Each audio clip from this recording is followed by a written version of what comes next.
أشهد أن لا إله إلا الله وحده لا شريك له وأشهد أن محمدا عبده ورسوله أما بعد فأعوذ بالله من الشيطان الرجيم بسم الله الرحمن الرحيم الحمد لله رب العالمين الرحمن الرحيم مالك يوم الدين إياك نعبد وإياك نستعين اهدنا الصراط المستقيم صراط الذين أنعمت عليهم غير المغضوب عليهم ولا الضالين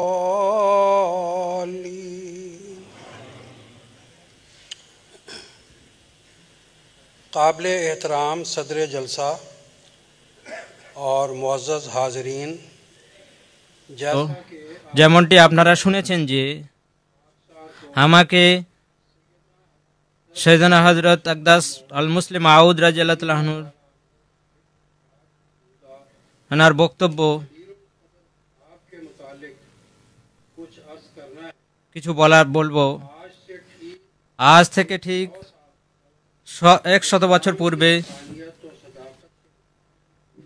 ইসলামী হকিকত ও সত্যতা তুলে ধরার জন্য লন্ডনের ইম্পেরিয়াল ইনস্টিটিউটের হাজার হাজার বুদ্ধিজীবীর সামনে যে ভাষণ দিয়েছিলেন সেই বক্তব্য সম্পর্কে কিছু বলার হুকুম হয়েছে।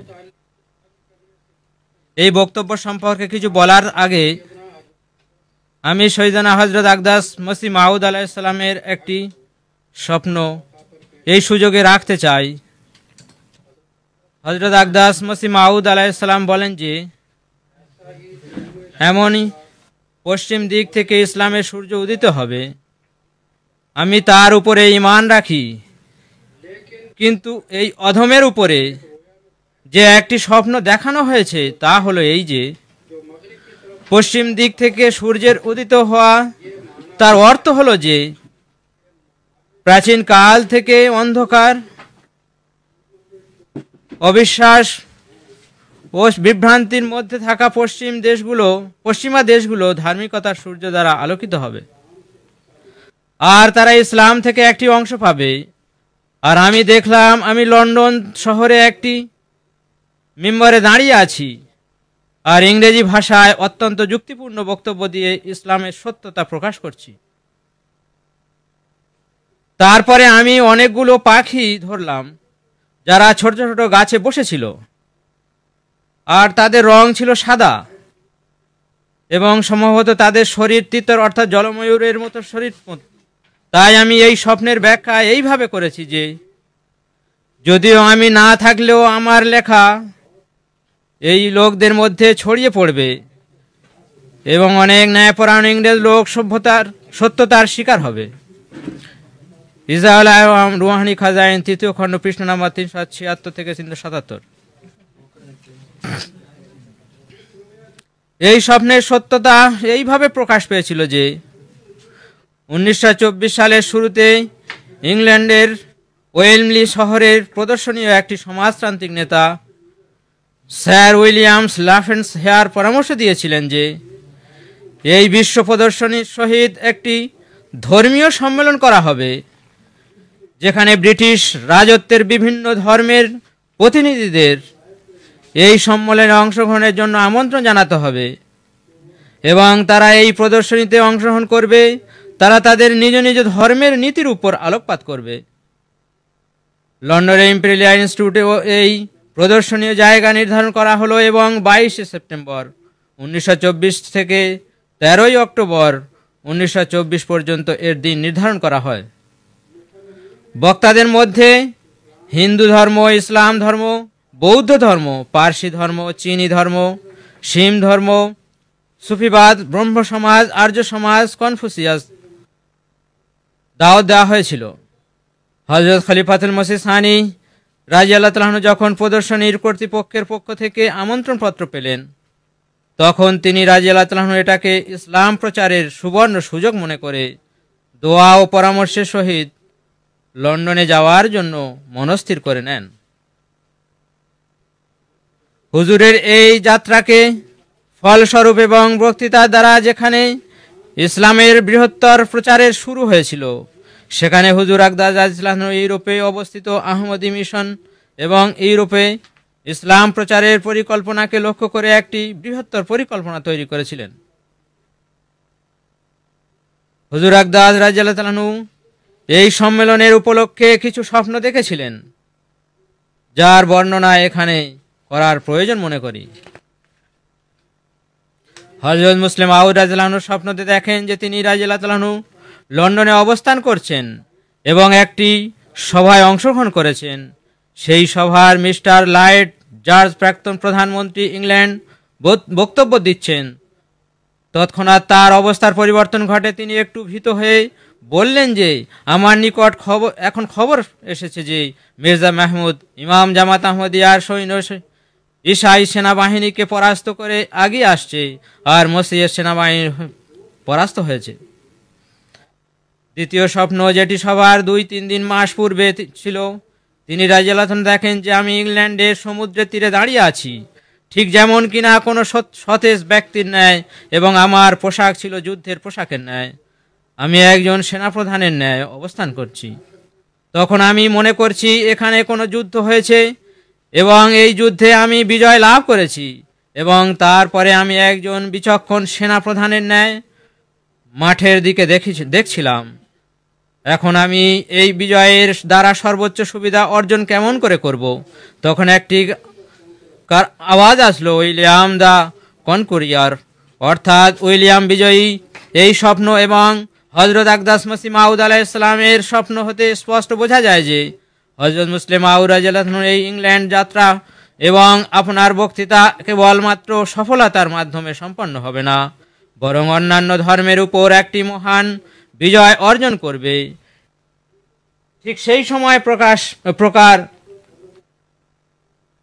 যেমন কিনা হযরত মসিহ মাউদ আলাইহিস সালাম এর বক্তৃতা ইসলামী নীতি দর্শন, যেটি 1896 সালে পড়া হয়েছিল, আর আল্লাহ তাআলা হযরত আকদাস মসিহ মাউদ আলাইহিস সালামকে জয়ী হওয়ার শ্রেষ্ঠত্বের কথা পূর্বে জানিয়ে দিয়েছিলেন। তাই এই জন্য হুজুর আকদাস রাদিয়াল্লাহু তাআলা আনহু নিজের বক্তৃতা আহমদিয়াত অর্থাৎ প্রকৃত ইসলাম লেখা শুরু করেন। এই প্রবন্ধটির বিষয়ে হুজুর আকদাস রাদিয়াল্লাহু তাআলা আনহু 24 মে 1924 সালে লেখা শুরু করেন আর মাত্র 13 দিনে 6 জুন 1924 সম্পূর্ণ করেন। অতঃপর সম্মেলনের সারসংক্ষেপ স্বয়ং হুজুর রাদিয়াল্লাহু তাআলা আনহু সাজিয়ে দিচ্ছিলেন, যেটি 23 ডিসেম্বর হযরত মসিহ মাউদ আলাইহিস সালামের সাহাবী জনাব চৌধুরী মোহাম্মদ জাফরুল্লাহ খান সাহেব ইংরেজি ভাষায় পড়ে শুনিয়েছিলেন। এই মহান বক্তব্য সম্পর্কে আন্তর্জাতিক বুদ্ধিজীবীদের মতামত কি ছিল, ইনশাআল্লাহ সে বিষয়ে বক্তৃতার শেষে তুলে ধরব। সর্বপ্রথম বলতে চাই যে ইংল্যান্ডে যাত্রাটি অনেক দোয়া ও বিলাপের সহিত তিনি রাদিয়াল্লাহু তাআলা আনহু 12 জুলাই 1924 সালে শুরু করেন। যাত্রার পূর্বে তিনি রাদিয়াল্লাহু তাআলা আনহু হযরত মসিহ মাউদ আলাইহিস সালামের পবিত্র মাজারে যান এবং পরে 12 জুলাই সকাল 8টার সময় বায়তুদ দোয়াতে একটি দীর্ঘ দোয়া করেন এবং নিজ মাতা হযরত উম্মুল মুমিনিন রাদিয়াল্লাহু তাআলা আনহুকে দীর্ঘক্ষণ জড়িয়ে ধরেন। তারপর উপস্থিত বন্ধু বান্ধব যারা আপনার বিদায় জানাবার জন্য সারিবদ্ধভাবে দাঁড়িয়েছিলেন তাদের সহিত হাত মেলালেন। সাক্ষাৎ শেষে তিনি রাদিয়াল্লাহু তাআলা আনহু এই বরকতপূর্ণ যাত্রা শুরু করলেন। এই যাত্রায় তিনি রাদিয়াল্লাহু তাআলা আনহু রেলগাড়িতে মুম্বাই পৌঁছান আর মুম্বাই থেকে জলজাহাজ দ্বারা আদনান এর দিকে রওনা হন। আদনান থেকে পোর্ট সাইদ আর তারপর কায়রো থেকে বায়তুল মুকাদ্দাস থেকে সিরিয়া, তারপর লন্ডনে পৌঁছান। তার এই যাত্রা দ্বারা সৈয়দনা হযরত আকদাস মসিহ মাউদ আলাইহিস সালামের আরো একটি স্বপ্ন পূরণ হয়। লন্ডনে হুজুর রাদিয়াল্লাহু তাআলা কয়েক সপ্তাহ অবস্থান করেন। এবং ওই সময় ইসলামের তবলিগের বিষয়ে অনেকগুলি পরিকল্পনা উপস্থাপন করেন। হুজুর রাদিয়াল্লাহু আনহু আগমন ও আপনার ব্যক্তিত্বের এবং ইউরোপে ইসলাম প্রচারের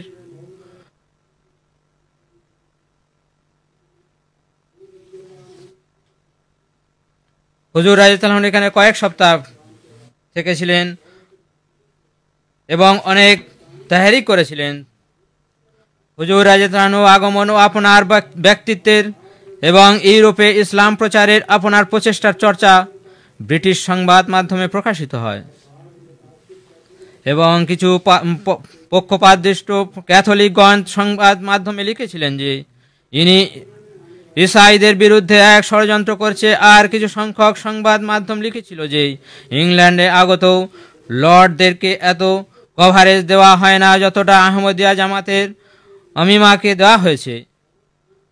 আর তার একটা কারণ এই ছিল যে ওই সময় আফগানিস্তানে জামাতে এক যুবক মোবাল্লিগ হজরত নিয়ামতুল্লাহ খান সাহেবকে আহমদি হওয়ার অপরাধে ধোঁকা দিয়ে গ্রেফতার করে পাথর মেরে হত্যা করা হয়েছিল। এই শাহাদাতের প্রতিফলে বিভিন্ন পত্রপত্রিকায় এবং রেডিও চ্যানেলে হুজুর রাদিয়াল্লাহু আনহুর আগমন ও আহমদিয়া জামাতের ব্যাপক হারে সংবাদ প্রচার হয়। এর মাধ্যমেই এক প্রবল আকারে ইসলামের প্রচার ও প্রসারের কাজের সূচনা হয়। ওই সময় হুজুর রাদিয়াল্লাহু আনহু প্রথম মসজিদ ফজল মসজিদ ভিত্তি স্থাপন 19 অক্টোবর 1924 সালে রাখেন।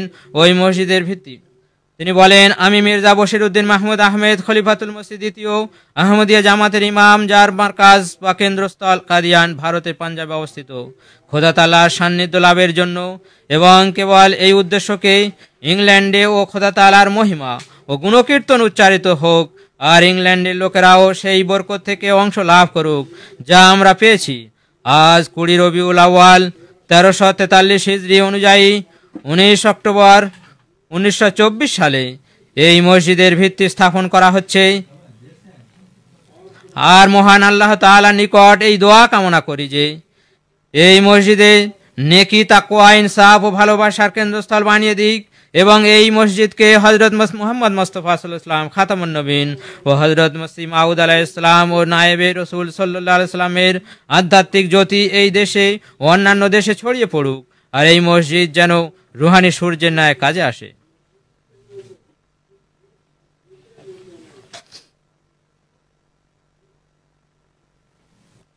হযরত মুসলিম মাউদ রাদিয়াল্লাহু আনহুর দোয়া ও মনোবাসনা পূর্ণতা লাভ করেছে এবং মসজিদ এবং এই ইচ্ছা আর এটি পূরণ হয়েছিল। আর এমটি এর সম্প্রচারের সূচনা হয়, যার দ্বারা ইসলামের উজ্জ্বল জ্যোতি আজ পুরো দুনিয়াতে ছড়িয়ে পড়ছে। যেমন কিনা পূর্বে বলা হয়েছিল, ওয়েমলি সম্মেলনে হযরত মুসলিম মাউদ রাদিয়াল্লাহু আনহু বক্তৃতা, যার বিষয় হলো আহমদিয়াত অর্থাৎ প্রকৃত ইসলাম, ইংরেজি ভাষায় পাঠ করা হয়েছিল, যেটি হযরত চৌধুরী স্যার মোহাম্মদ জাফরুল্লাহ খান সাহেব রাদিয়াল্লাহু আনহু খুব সুন্দরভাবে সুসজ্জিতভাবে পাঠ করে শোনান, যার মাধুর্য দর্শকদের মনে শুরু থেকে শেষ পর্যন্ত বিদ্যমান ছিল। হযরত মুসলিম মাউদ রাদিয়াল্লাহু আনহু হযরত চৌধুরী স্যার জাফরুল্লাহ খান সাহেব রাদিয়াল্লাহু আনহু কানে কানে বলেছিলেন যে আপনি প্রবন্ধটি পাঠ করুন, আমি আপনার জন্য দোয়া করছি। শ্রোতাবৃন্দ এইভাবে এই অধম ওই বক্তৃতার সারমর্মকে নিজের ভাষায় বর্ণনা করার চেষ্টা করবে। তিনি বলেন যে তার সারাংশ এইভাবে, সেই যুগে আগমনকারী এক মহাপুরুষের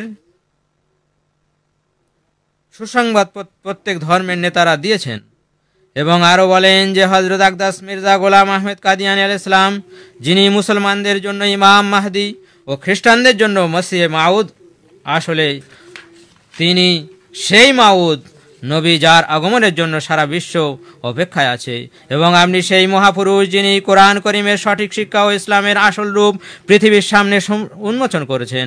পুনরায় তিনি বলেন, প্রত্যেক ধর্মের বড় কারণ 4টি। প্রথমত হলো সে যেন মানুষকে তার উৎপত্তি সম্পর্কে জ্ঞান দেয়, অর্থাৎ তাকে তার স্রষ্টা এবং যিনি তাকে সৃষ্টি করেছেন তার সম্পর্কে সঠিক আকীদা জানায়। যাতে সে এই অমূল্য শক্তি ও ক্ষমতা থেকে উপকৃত হওয়া থেকে বঞ্চিত না হয়। আবার বলেন, সর্বশক্তিমান খোদার প্রকৃত ও গুণাবলী সম্পর্কে প্রকৃত সত্তা ব্যাখ্যা করা, এটাও ধর্মের বিষয়। তিনি আরো বলেন, বান্দা ও খোদার সহিত কেমন সম্পর্ক স্থাপন করা উচিত তার ব্যাখ্যা করা, এটাও ধর্মের একটি কাজ। এও বলা হয় যে কোন কর্মের দ্বারা বান্দা এই সম্পর্ককে বহিঃপ্রকাশ করবে, বা খোদার পক্ষ হতে বান্দার উপরে যে দায়িত্ব অর্পিত হয়েছে সেগুলি কি? খোদা তাআলার সহিত মিলনের পথ উন্মোচন করা এবং এই উদ্দেশ্যকে বাস্তব জীবনে পূর্ণ করে দেখানো, যাতে মানুষ সর্বশক্তিমান খোদা সম্পর্কে মিথ্যা জ্ঞান অর্জন করে বিশ্বাসের স্তরে পৌঁছতে পারে, সত্য জ্ঞান অর্জন করে বিশ্বাসের স্তরে পৌঁছতে পারে। ধর্মের দ্বিতীয় উদ্দেশ্য হলো যে মানুষকে পরিপূর্ণ নৈতিক শিক্ষা দেওয়া। এ উদ্দেশ্যে পূরণের জন্য নিম্নোক্ত 7টি বিষয় বর্ণনা করা প্রয়োজন। উত্তম আচরণ কি? নীতিশাস্ত্র বা নৈতিকতা কি?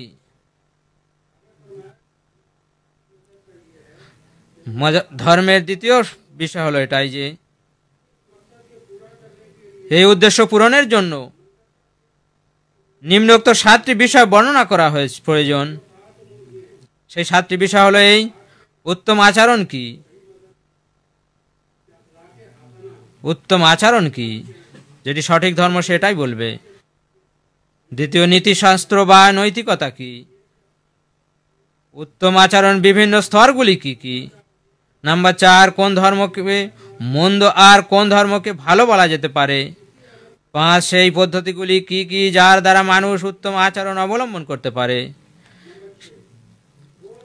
সেই পদ্ধতিগুলি কি কি যার দ্বারা মানুষ উত্তম আচরণ অবলম্বন করতে পারে? নাম্বার 7, সেই সমস্ত পদ্ধতিগুলি কি যার সাহায্যে মানুষ নীতিশাস্ত্র বা নৈতিক মন্দ হতে বাঁচতে পারে?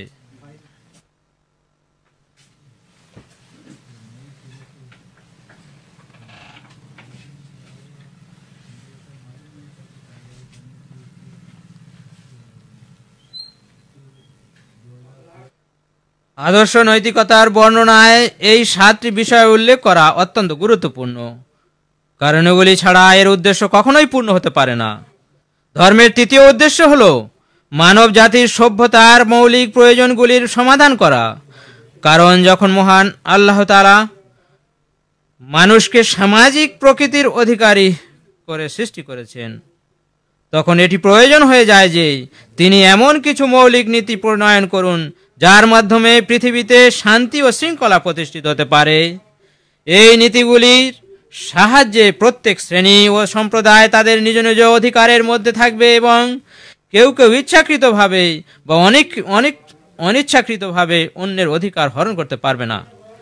যদি বিবেচনা করা হয়, আল্লাহ তাআলা ব্যতীত অন্য কোনো সত্তা সমাজের অধিকার সঞ্চালিত করতে পারবে না, কারণ অন্য সবাই তাদের ব্যক্তিগত স্বার্থের কারণে এই কাজের জন্য প্রয়োজনীয় দৃষ্টিভঙ্গি থেকে বঞ্চিত হয়। তাই মানব সভ্যতার মৌলিক বিধি কি তার ব্যাখ্যা করা ধর্মের অন্যতম গুরুত্বপূর্ণ কর্তব্য,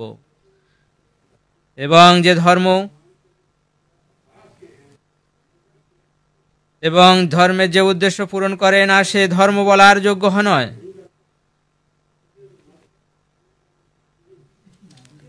এই উদ্দেশ্যকে পূর্ণ করার জন্য নিম্নোক্ত বিষয়ে আলোকপাত করা ধর্মের কর্তব্য। সিভিলাইজেশনের কি কর্তব্য? নাম্বার 1 হলো এটি মানব সভ্যতার প্রথম ধাপ, যা গৃহস্থলীর বিষয়ে অর্থাৎ আত্মীয় স্বজনদের মধ্যে সম্পর্ক এবং তাদের পারস্পরিক অধিকারের উপর আলোকপাত করা। দ্বিতীয় নাম্বার, মেধাবী ও রাজনৈতিক হক পরিপূর্ণভাবে আদায় করা। নাম্বার 3, মালিক ও চাকরের মধ্যে তথা ধনী ও গরিবদের মধ্যে সুসম্পর্ক গড়ে তোলা।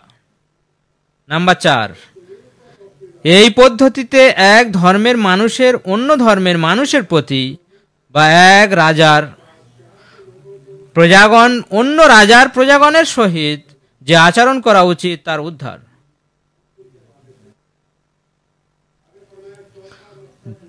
ধর্মের চতুর্থ উদ্দেশ্য হল মানুষের শেষ পরিণতি সম্পর্কে অবগত করা, অর্থাৎ মৃত্যুর পরে মানুষের কি অবস্থা হবে, কোথায় রাখা হবে, আর তার সঙ্গে কি কি ব্যবহার করা হবে। এই লক্ষ্য অর্জনের জন্য নিম্নলিখিত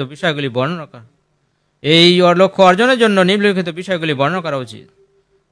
প্রথম, মৃত্যুর পর কি মানুষের পুনরায় জীবিত করা হবে, যদি হয় তাহলে কি সেটি কিরূপ ও তার অবস্থা কেমন হবে। মৃত্যুর পরেও কি মানুষ পাপ থেকে পুণ্যের দিকে যাবার কোনো পথ উন্মুক্ত হবে, যদি থাকে তাহলে সেটি কিভাবে হবে। উপরে উল্লেখিত চারটি উদ্দেশ্য সম্পর্কে একটি ধর্মের শিক্ষা যেন কেবল তার দাবি সম্পর্কে সঠিক সিদ্ধান্তে আসা যায়। আমি এই উদ্দেশ্যগুলি সম্পর্কে আশা ও বিশ্বাসের সহিত আহমদিয়াতের শিক্ষা আপনাদের সামনে উপস্থাপন করছি। যখন আপনারা বিশ্বাসের সহিত ও ন্যায় বিচারের সহিত এই বিষয়ে বিবেচনা করবেন, তো আপনাদের কাছে প্রমাণ হয়ে যাবে যে কোন ধর্ম ও এই চার উদ্দেশ্যকে পূরণ করছে, সেটা হলো কেবল ইসলাম। ওই চার উদ্দেশ্যগুলি স্পষ্টভাবে বর্ণনা করা পর তিনি অর্থাৎ হযরত মুসলিম মাউদ রাদিয়াল্লাহু আনহু নিজেই এই দরুন প্রভাবের কথা উল্লেখ করেছেন, যাহারা এই শিক্ষার উপরে আমলের ফলে তাদের মস্তিষ্ক, তাদের মন ও চরিত্রের মধ্যে হযরত মুসলিম মাউদ আলাইহিস সালাম বৈপ্লবিক পরিবর্তন সাধিত করেছেন। তিনি রাদিয়াল্লাহু আনহু এও বলেন, স্মরণ রাখতে হবে যে হযরত মুসলিম মাউদ আলাইহিস সালামের চিন্তাধারা বর্তমানের আয়না ছিল না, বরং যুগের ধারাও তার বিপরীতে শিক্ষাকে সম্পূর্ণ নিয়ে আসেন। গভীরভাবে পর্যবেক্ষণ করলে দেখা যাবে যে বর্তমান যুগে চিন্তাধারা তাদের দিকে এগিয়ে যাচ্ছে। একটি হলো সর্বশক্তিমান খোদা এবং বান্দার মধ্যে কোনো ঘনিষ্ঠ সম্পর্ক থাকা উচিত নয়, বরং মানুষ যেন স্বাধীনতা পায়। তাই আধুনিক ও প্রাচীন নকল ধর্ম এই ধারার সহিত নিজেদেরকে সঙ্গীতপূর্ণ করছে এবং উপাসনার বাস্তবতাকে পরিবর্তন বা হ্রাস করে মানুষকে নিজেদের দিকে আকৃষ্ট করার চেষ্টা করছে। দ্বিতীয় ধারা হলো এই যুদ্ধে যা চলছে তা হলো মানুষ সিদ্ধান্ত নিয়েছে যে গত কয়েক শত বছরে বিশ্বে যে সাংস্কৃতিক ভিত্তি গড়ে উঠেছে তাতে কোনো পার্থক্য করা উচিত নয়। সভ্যতা উন্নত ও নিখুঁত বলে নয়, বরং মানুষ এতে অভ্যস্ত হয়ে গিয়েছে এবং তা ছাড়তে প্রস্তুত নয় বলে নতুন ও প্রাচীন সমস্ত ধর্মই তার শিক্ষাকে এই সভ্যতা অনুযায়ী করার প্রমাণ চেষ্টা করেছে, কেননা তারা জানে যে ওই ধর্মগুলি অসভ্যতার মোকাবিলা করতে পারবে না বা করার শক্তিও রাখে না। অতএব সুদ, পর্দা, বহু বিবাহ সম্পর্কে তাদের অবস্থানে স্পষ্ট করার জন্য সমস্ত ধর্মই উদ্বিগ্ন এবং ধর্মে তাদের শিক্ষাকে বর্তমান সাংস্কৃতিক ধারণা অনুসারে তৈরি করেছে। হযরত মুসলিম মাউদ আলাইহিস সালাম সমস্ত মানুষের বিপরীতে তার শিক্ষার ভিত্তি বিশুদ্ধ ধর্মের উপর ভিত্তি করে করেছেন এবং বর্তমান ধারণার উপর ভিত্তি করে নয়। তাই তিনি প্রকৃত অর্থে একজন সংস্কারক ছিলেন এবং সময়ের মুখের মতো ছিলেন না, যা কিছু বর্ণনা করার ছিল না। তিনি আলাইহিস সালাম উচ্চস্বরে বর্ণনা করেছেন। তিনি আলাইহিস সালাম যুগের উভয় তরঙ্গের মুখোমুখি হয়েছিলেন, ধর্মের স্বাধীনতার সঙ্গে এবং সমসাময়িক সভ্যতার দাসদের সঙ্গেও। তিনি আলাইহিস সালাম না কোনো ইবাদতের মধ্যে কাজ করেছেন আর না কোনো দিককে অযোগ্য বলে মনে করেছেন, বরং তিনি আলাইহিস সালাম প্রাচীন আদেশের দিকে মানুষকে আহ্বান করেছেন, জানিয়েছেন এবং উপাসনার আসল চেহারাকে মানুষের উপর উন্মোচন করেছেন আর তাহাদের অন্তরে উপাসনার এক আকীদা শক্তি সৃষ্টি করেছিলেন। তিনি আলাইহিস সালাম মানুষকে সভ্যতার দাসত্ব থেকে আজাদ করিয়েছেন এবং পশুর মতো আচরণকে তাদের চোখে আঙুল দিয়ে সে ভুলগুলোকে দেখিয়েছেন যাতে তারা নিমজ্জিত ছিল এবং ইসলামী সাংস্কৃতিক শিক্ষার মান দেখিয়েছেন। সুদের কুফল ও পর্দার গুণাবলী সমূহ উন্মোচন করেছেন। বহু বিবাহের প্রয়োজনীয়তা কি তাহা প্রমাণ করেছেন। তালাকের গুরুত্বকে বর্ণনা করেছেন। তাই যে সব বিষয়ে নিয়ে মানুষ কথা বলতে পারত না সেসব বিষয়ে যুগের প্রবণতা বিবেচনা করে জোর গলায় সেসব বিষয়ে ইসলামী শিক্ষা পেশ করেন এবং সময়ের চিন্তার তোয়াক্কা করেননি। ওই সুযোগে হুজুর রাদিয়াল্লাহু তাআলা আনহু হযরত সাহেবজাদা আব্দুল লতিফ সাহেব শহীদের ও তার শিষ্য হযরত আব্দুর রহমান সাহেব শহীদের মর্মান্তিক শাহাদাত এবং বিশ্বব্যাপী আহমদীদের ইমানি আত্মত্যাগের কথা উল্লেখ করেন। তিনি রাদিয়াল্লাহু আনহু বলেন, প্রতিশ্রুত হযরত মসিহ মাউদ আলাইহিস সালাম ধর্মীয় উন্মাদনা সৃষ্টি করেননি। তিনি আলাইহিস সালাম ধর্মকে আত্মপ্রেমের চারপাশে আবৃত করেননি এবং মানুষের মনোযোগকে একটি বিন্দুতে কেন্দ্রীভূত করেননি। যেমনটি তাদের অভ্যাস, যারা অন্যান্য ভালো গুণাবলীকে অবহেলা করে তার ত্যাগ ও আত্মত্যাগের সারবস্তু তৈরি করতে চান। কিন্তু তিনি আলাইহিস সালাম প্রতিটি জিনিসকে তার মর্যাদা অনুসারে উপস্থাপন করেছেন এবং সম্ভাব্য সব উপায়ে মানুষের বুদ্ধিকে বাঁচিয়ে রাখার এবং বিশ্বাসের চেষ্টা করেছেন। কিন্তু তা সত্ত্বেও আপনার জামাতের মধ্যে এই সত্তাও বিরাজমান যে তারা সর্বশক্তিমান আল্লাহর রাস্তায় তাদের জীবন ও সম্পদ উৎসর্গ করতে প্রস্তুত, আর তাহাদের উদাহরণ রাসূল করিম সাল্লাল্লাহু আলাইহি ওয়াসাল্লামের সাহাবাদের ন্যায় যাদের সম্পর্কে কোরআন শরীফে বর্ণনা করেছেন, মিনহুম মান ইয়ান্তাজির, এবং তাহাদের মধ্যে কত কেমন আছে যাহারা শাহাদাতের বরণ করিয়ে নিজেদের সংকল্প পূর্ণ করেছেন, এবং তাহাদের মধ্যে কত এমনও আছে যাহারা অপেক্ষা করেছেন।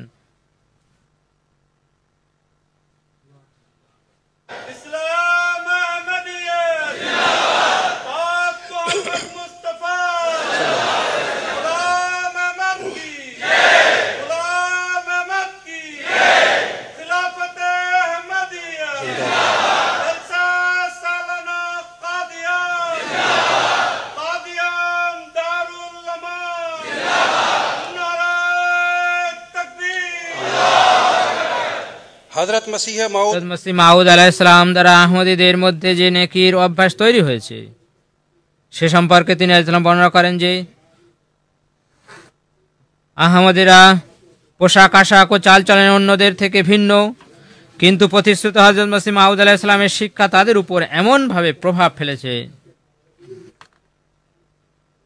যে তাদের পোশাক ইত্যাদির কোনো পরিবর্তন না হওয়া সত্ত্বেও লোকেরা সাধারণত তাদেরকে চিনতে পারত, এবং এর কারণে তাদের উচ্চ নৈতিকতা, যা তারা অন্যদেরকে আলাদা করে দেখায়, তাদের জিহ্বা গালিগালাজ ও অশ্লীল শব্দ থেকে মুক্ত থাকা, অন্যদের জন্য তাদের কষ্ট এবং নিঃস্বার্থ কাজ, ধোঁকা ও প্রতারণা থেকে তাদের এড়িয়ে চলা, এটি তাদেরকে প্রত্যেক সমাবেশে অন্যের থেকে আলাদা করে দেখায় এবং একজন আহমদী চরিত্রের সহিত পরিচিত। কিন্তু যদি একজন আহমদী ব্যক্তিগতভাবে পরিচিত না হয় তবে তিনি তাকে রেল বা অন্যান্য সমাবেশে চিনতে পারেন। কোনো অজ্ঞ আহমদীকে কোথাও দেখা গেলে তার বুদ্ধি প্রখর হবে এবং তার বিতর্ক করার ক্ষমতা অসাধারণ হিসাবে দেখা যাবে। আহমদীদের মধ্যে নারীর অধিকার আদায় এবং তাদের বৈধ বিধিনিষেধ থেকে মুক্ত করার একটি বিশেষ ধারণাও রয়েছে, কিন্তু তা সত্ত্বেও তারা ধর্মের বিরুদ্ধে কোনো কথা বলে না। তাদের মধ্যে ধর্মের বাক স্বাধীনতা সব জাতির থেকে বেশি বিদ্যমান।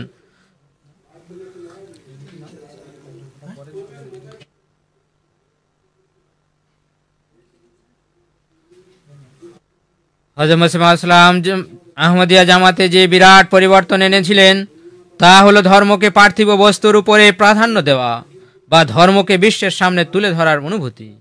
যে সকল লোকেরা তরবিয়তের ছায়াতলে এসেছে তারা ধর্মীয় কাজের জন্য মাসে 16 ভাগের 1 ভাগ চাঁদা দেন। এছাড়া তাদেরকে বিশেষ অনুদানে অংশ নিতে হবে এবং কেউ কেউ তাদের আয় সম্পত্তির 1/10 থেকে 1/3 উৎসর্গ করেছেন।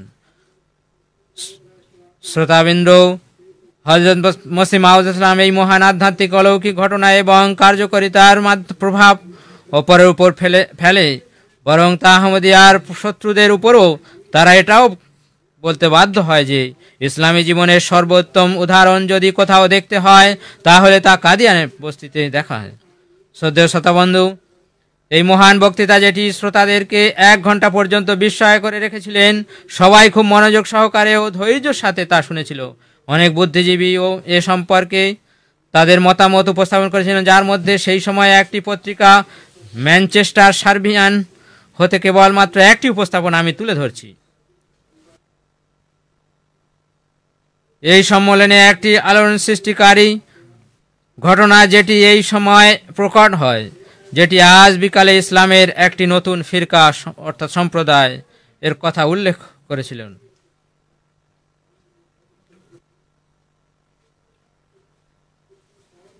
আমরা সুবিধার জন্য নতুন সম্প্রদায় শব্দটি গ্রহণ করেছি, অন্যথায় এই লোকেরা এটিকে সঠিক মনে করে না। তাদের মতামত অনুসারে এই সম্প্রদায়টি মসিহ দ্বারা আজ থেকে ঠিক 34 বছর পূর্বে প্রতিষ্ঠিত হয়েছিল, যার ভবিষ্যৎবাণী বাইবেল ও অন্যান্য বইগুলিতে করা হয়েছিল। এই সম্প্রদায়ের দাবি এই যে মহান আল্লাহ তার সুস্পষ্ট অনুপ্রেরণায় এই জামাতের ভিত্তি স্থাপন করেছেন, যাতে ইসলামের মাধ্যমে মানব জাতিকে মহান আল্লাহর নিকট পৌঁছে দেওয়া যায়। একজন ভারতীয় যিনি একটি সাদা দস্তানার হাতে মোজা পরে আছেন এবং যার মুখমণ্ডল উজ্জ্বল ও উৎফুল্ল, আর যার গাঢ় কালো দাড়ি এবং উপাধি পদবি হল হলিনেস, খলিফাতুল মসিহ আলহাজ মির্জা বশিরউদ্দিন মাহমুদ আহমেদ বা সংক্ষেপে খলিফাতুল মসিহ তার প্রবন্ধে উপরোক্ত চ্যালেঞ্জটি উপস্থাপন করেছেন। ইসলামে অর্থাৎ আহমদিয়াত আন্দোলন আপনার শিষ্য যিনি লাল রুমি টুপি পরে ছিলেন আপনার এই বক্তব্যের ভাষাগুলি খুব সুন্দরভাবে পাঠ করে শুনিয়েছিলেন। তিনি রাজিয়াল্লাহু নিজের প্রবন্ধে বেশিরভাগ ইসলামের সপক্ষে ও সমর্থনের সহিত একটি আবেগপ্রবণ আবেদনের সঙ্গে সমাপ্ত বক্তৃতাটি শেষ করেন, যেখানে তিনি রাজিয়াল্লাহু উপস্থিত জনতাকে এই নতুন শিক্ষা গ্রহণ করার জন্য আমন্ত্রণ জানিয়েছিলেন। এই কথা বর্ণনা করা এখানে প্রয়োজন। এই যে অনুবাদ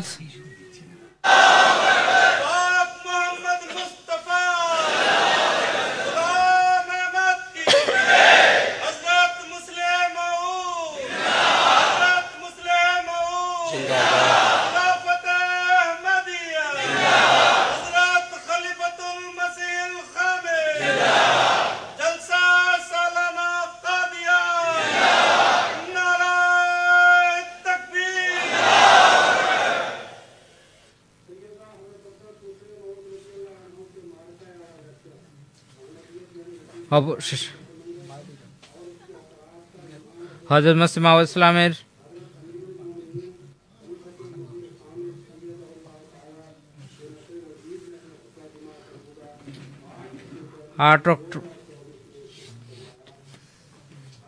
হযরত খলিফাতুল মসিহ খামিস রাদিয়াল্লাহু আনহু 8 অক্টোবর তার খুতবাতে বলেন,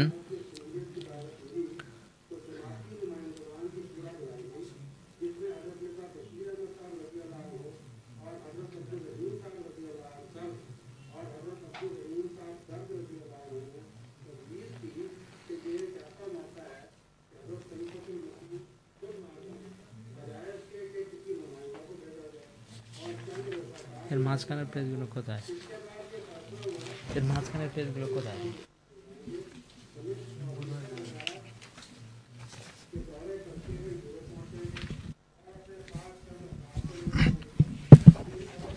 যাদের মধ্যে হজরত চৌধুরী জাফরুল্লাহ খান সাহেবও ছিলেন এবং হজরত মির্জা শরীফ আহমদ সাহেবও তাদের মধ্যে ছিলেন।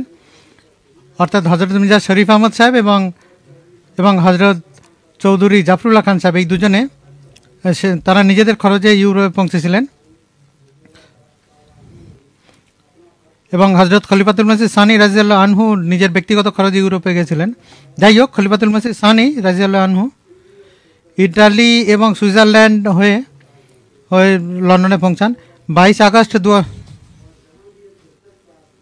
এখানে একটি আশ্চর্যজনক একটি ঘটনা হয়েছিল। হজরত খলিফাতুল মসিহ সানি রাদিয়াল্লাহু আনহু পূর্বেই তিনি একটি স্বপ্ন দেখেছিলেন যে তিনি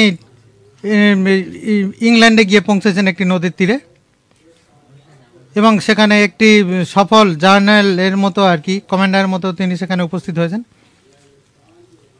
আওয়াজ এত কম না, কিছু বোঝা যাচ্ছে না। আওয়াজ কম কেন? এতে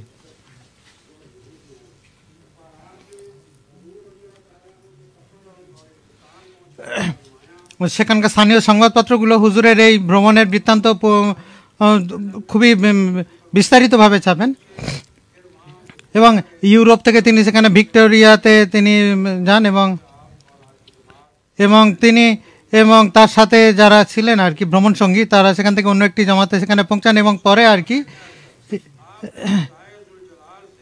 এবং সেখানে গিয়ে পৌঁছে তিনি ইসলামের একত্ববাদের পতাকা সেখানে উত্তোলন করেন এবং ইসলামের তৌহিদের বাণীর সাথেই তিনি সেই শহরে প্রবেশ করেন। হজরত খলিফাতুল মসিহুল খামিস সাইয়্যিদুল্লাহ তাআলা বিন নাসিল আজিজ, হজরত আকদাস মুসলিম মাউদ রাদিয়াল্লাহু আনহুর যে বক্তৃতা, সেই ব্যাপারে তিনি আমাদের বর্তমান হুজুর তিনি ধারাবাহিকভাবে খুতবা প্রদান করেছেন এবং বারবার জামাতকে তিনি দৃষ্টি আকর্ষণ করে বলেছেন যে ইসলামের যে ভালোবাসার বার্তা হজরত মুসলিম মাউদ দিয়েছিলেন তা পৃথিবীকে আমাদের বলা উচিত এবং তাদেরকে এই ব্যাপারে অবগত করুন। এই বাণীকে তিনি এই যে বাণীকে হজরত মুসলিম মাউদ ইংল্যান্ডে গিয়ে প্রচার করেছিলেন, সেই বাণীকে আপনারাও গোটা পৃথিবীতে, গোটা বিশ্ব জুড়ে এগুলোকে প্রচার করুন, নইলে পরবর্তী প্রজন্ম ও তারা এর থেকে দূরে চলে যাবে এবং যে ভবিষ্যতে, অনাগত ভবিষ্যতে যে যুদ্ধ শুরু হতে যাচ্ছে তার ফলেও তারা নবপ্রজন্ম এগুলো থেকে আরও বেশি দূরে ছিটকে গিয়ে পড়বে। আল্লাহ তাআলা আমাদেরকে আহমদিয়াতের প্রকৃত বার্তাকে পৃথিবীতে পৌঁছে দেওয়ার তৌফিক দান করুন এবং সেই সাথে প্রতিটা মসজিদের বার্তাকেও আমরা যেন শুধু এই মসজিদ নয়, বরং হুজুর বলছেন যে শুধু এই মসজিদ নয়, বরং পৃথিবীর প্রতিটা প্রান্তে অবস্থিত প্রত্যেকটা আহমদির প্রতিটা মসজিদকে ভরে তোলার চেষ্টা করা উচিত। আল্লাহ তাআলা যেন এই সুযোগ তাদেরকে দেয়। আল্লাহ তাআলার এই বার্তাকে প্রত্যেক আহমদি যেন সুষ্ঠুভাবে এবং সুনির্দিষ্ট পদ্ধতিতে তারা যেন পৌঁছে দিতে পারে এবং প্রকৃত মুসলমান তারা যেন হতে পারে। আর হযরত সাল্লাল্লাহু আলাইহি সাল্লামকে যে উদ্দেশ্যে আল্লাহ তাআলা প্রেরণ করেছিলেন এবং এ যুগে তার নিষ্ঠাবান যে সেবককে প্রেরণ করেছিলেন, তার যে যুগ, সেই যুগটা যেন রাসূলুল্লাহর যুগের সাথে সামঞ্জস্য রাখে, সেই সুযোগ যেন তৈরি হয় এবং আল্লাহ তাআলা ইসলামের যে পতাকা তা যেন গোটা পৃথিবীতে উত্তোলিত হয়। সম্মানিত শ্রোতামণ্ডলী, হজরত মুসলিম মাউদ রাদিয়াল্লাহু আনহুর এই বক্তৃতা শুধুমাত্র অসাধারণই ছিল না, বরং আজ থেকে 100 বছর পূর্বে তিনি যখন ইউরোপে সফর করেছিলেন এবং পরবর্তীতে আহমদিয়াতের যে খলিফাগণ ছিলেন তারাও এই বক্তৃতার আলোতেই তারা বিভিন্ন সময় তাদেরকে দৃষ্টি আকর্ষণ করেছেন।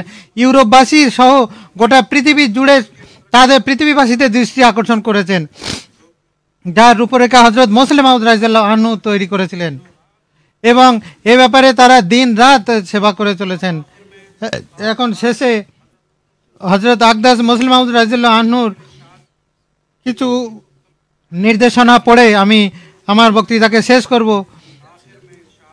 যা হুজুর তার বক্তৃতা শেষ পর্বে বলেছিলেন। হুজুর বলেন,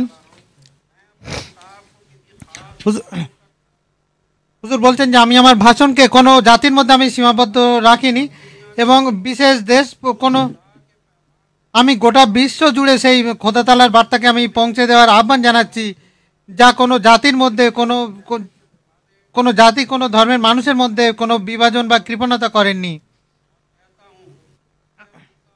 আর আমি আরও বলতে চাই যে হে ইউরোপ ও আমেরিকাবাসীগণ, হে অস্ট্রেলিয়া ও আফ্রিকার বাসীগণ, আপনারা অলসতাকে ত্যাগ করুন এবং নিজেদের দৃষ্টিকে খুলে দেখুন। আল্লাহ তাআলার ভালোবাসার সূর্য কাদিয়ানের এই অজানা ভূমি থেকে উদিত হয়েছে, যেন সকলকে তার বান্দাদের প্রতি চিরন্তন ভালোবাসার কথা স্মরণ করিয়ে দিতে পারে, যাতে মানুষের মধ্যে পারস্পরিক সন্দেহ, অবহেলা ও উদাসীনতার যে শীত তা দূর হয়ে যায়, যাতে অবাধ্যতা, নিষ্ঠুরতা, সমস্ত প্রকার দুর্নীতি এবং সব ধরনের মন্দের মধ্যে নিমজ্জিত মানুষরা তারা যেন ঈমান, সম্পদ ও শান্তিতে উন্নতি সাধন করতে পারে।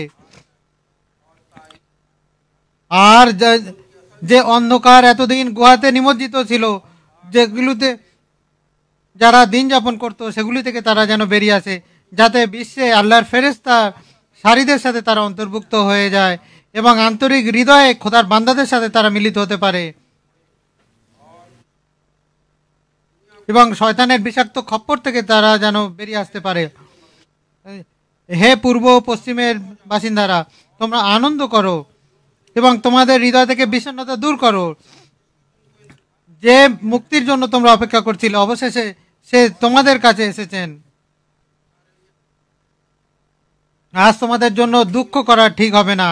এখন অনুশোচনা করার যুগ নয়, এখন শুধু আনন্দ উদযাপনের সময়।